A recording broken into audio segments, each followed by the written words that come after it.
paano nga ba i-remove or tanggalin yung mga pop-up ads na nakikita sa ating cellphone. So alam kong nakaka-relate din kayo dahil maraming mga cellphone na naka-built-in na po yung mga ads, no? So in this video, tuturuan ko kayo kung paano nga ba natin yan tatanggalin.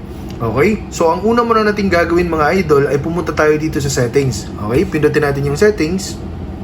Tapos mag-scroll down tayo sa pinakababa. Ayan, makikita natin dito Google Services and Preferences. So pindutin natin yung Google na yan, no?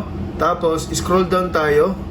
Tapos dito pala mga idol, no? So select lang natin tong all services. Dito sa all services, pindutin po natin to dito sa may privacy and security, itong ads. Kasi related po sa advertising yung tutorial natin. So dito meron tayong makikitang ads privacy, reset advertising ID, delete advertising ID.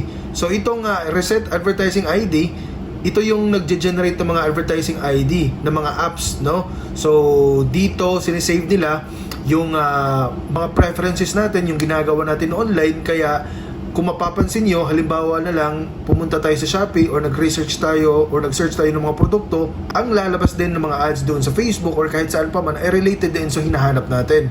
So ang gagawin lang natin dito is i-reset advertising natin.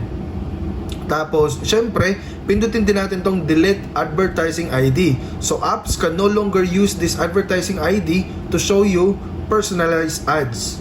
So click lang natin yan, no? Tapos delete advertising ID. So ngayon, yung mga apps na nagbibigay ng mga advertisement, hindi na sila makakuha kung ano yung mga preferences ko. Okay? So magbibigay din sila ng mga ads, pero limited na lang. So hindi na kagaya dati. Ang susunod natin gagawin ay pumunta tayo dito sa Google Chrome. Ayan. Tapos pindutin natin to. Okay? Yung parang profile icon. Ayan. Pindutin natin. Tapos scroll down tayo dito.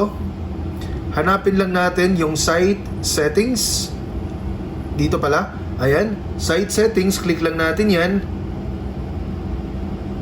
Tapos hanapin natin yung pop-up and redirects. Wait lang. Ito. So click lang natin yan. So makikita natin dito mga idol, nakaselect or naka-default po ito, site can send pop-up ads or pop-ups and use redirects. So kaya ang reason, yan yung dahilan kung bakit merong mga nagpa-pop up ng mga advertisement. So ang gagawin lang natin is turn off lang natin. So don't allow sites to send pop-ups and use redirects. Nang sa ganun ay wala na po yung mga nakakairitang ads na narito or nakikita natin lagi sa ating cellphone. So naway nakatulong to. Please don't forget to hit the like, subscribe at mag-comment down below ka rin kung gusto mo ng free load at GCash.